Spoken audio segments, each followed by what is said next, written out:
Wow, great!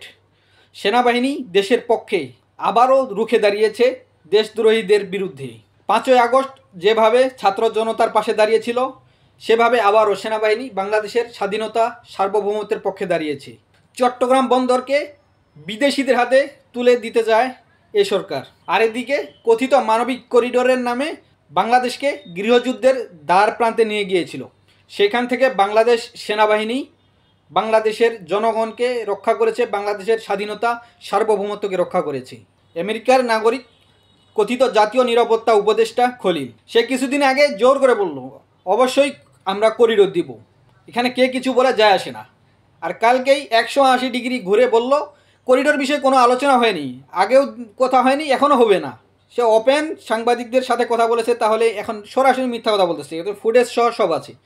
তাহলে সে কিভাবে ঘুরে গেল? বাংলাদেশের স্বাধীনতা সার্বভৌমত্ব রক্ষার জন্য সেনাবাহিনী প্রধান তার সমস্ত কর্মকর্তাদের সাথে একত্রিত হয়ে আলোচনা করেছে এবং তারা ওপেন সিদ্ধান্ত নিয়েছে বাংলাদেশের স্বাধীনতা সার্বভৌমত্ব রক্ষায় যা যা প্রয়োজন তার সব কিছু করা হবে।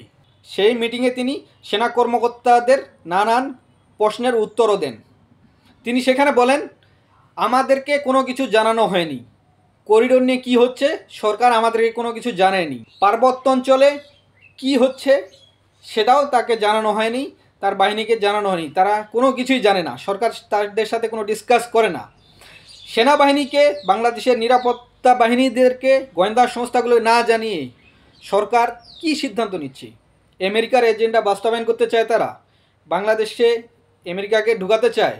সংস্কারের বিষয়ে তাকে প্রশ্ন করা হয়, তিনি বলেন কি সংস্কার হচ্ছে আমি এই বিষয়ে জানি না, কি সংস্কার হচ্ছে সেনাবাহিনীর প্রধান জানে না বাংলাদেশে। তাহলে বুঝেন, বাংলাদেশে সংস্কার হচ্ছে পশ্চিমা এজেন্ডা, পশ্চিমা কৃষ্টি কালচার এস্টাবলিশ করা, পশ্চিমাদেরকে এখানে নিয়ে আসা, সমকামিতা, নারীবাদী, ট্রান্সজেন্ডার, বাংলাদেশ থেকে রাষ্ট্রধর্ম ইসলাম উঠিয়ে দেওয়া, সম্পত্তিতে নারী পুরুষের সমান অধিকার, এগুলো সংস্কার হচ্ছে। অথচ ছাত্র জনতা শেখ হাসিনাকে তাড়িয়েছে, স্বৈরাচার মুক্ত করেছে বাংলাদেশকে, একটি নতুন বাংলাদেশ দেখতে চায়। গুটি কয়েক মানুষের মতামতকে প্রাধান্য দিয়ে সেভাবে কি বাংলাদেশ চলবে? বাংলাদেশের 95% মুসলমান, তাদের মতামতের কোনো প্রাধান্য নেই। গুটি কয়েক নারীবাদী, গুটি কয়েক নাস্তিক, তারা যেভাবে চলবে সেভাবে দেশ চলবে। রাজনৈতিক দলগুলোর সাথে তারা কোনো আলোচনা করতে চায় না, রাজনৈতিক দলগুলোর সাথে নাই বলল, সাধারণ জনগণের সাথে কি তারা আলোচনা করবে না? সাধারণ জনগণও যদিও না জানে, গোপনে কোনো কিছু করে, সেনাবাহিনী, বাংলাদেশের নিরাপত্তা যারা কর্মকর্তা আছে তাদের সাথে কি আলোচনা করবে না? নানান ধরনের চাপ, পশ্চিমা চাপ, ভারতীয় চাপ, সেনা প্রধানেই শুধু না, সেনাবাহিনীর উপর এই চাপ, এত কিছু চাপের পরেও সেনাবাহিনী যেভাবে বাংলাদেশের স্বাধীনতা ও সার্বভৌমত্বের প্রশ্নে এক হয়েছে, স্ট্রং, শক্তিশালী হয়েছে, সেটি প্রশংসার দাবিদার।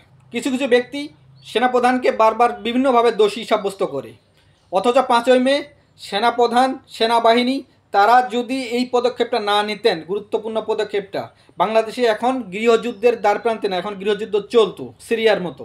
তখন যেহেতু শেখ হাসিনা ছিল, তাদের প্রতি আনুগত্য ছিল, সেজন্য প্রথমে তারা পদক্ষেপ নিতে পারেনি, কিন্তু যখন তারা একত্রিত হয়ে একটা সিদ্ধান্ত নিয়েছে, তারপরে তারা জনগণের পক্ষে এসেছে। অথচ সেনাবাহিনী এখন সার্বভৌমত্বের প্রশ্নে তারা দেশের পক্ষে কাজ করতে চায়, আর আপনারা বলেন আমাদের মতো কাজ করতে হবে। আপনারা আমেরিকার কাছে বাংলাদেশকে বিক্রি করতে চান, সেনাবাহিনী কি আপনাদের পক্ষে কাজ করবে? বাংলাদেশের ছাত্র জনতা, সাধারণ মানুষ সবাই সেনাবাহিনীর পক্ষে।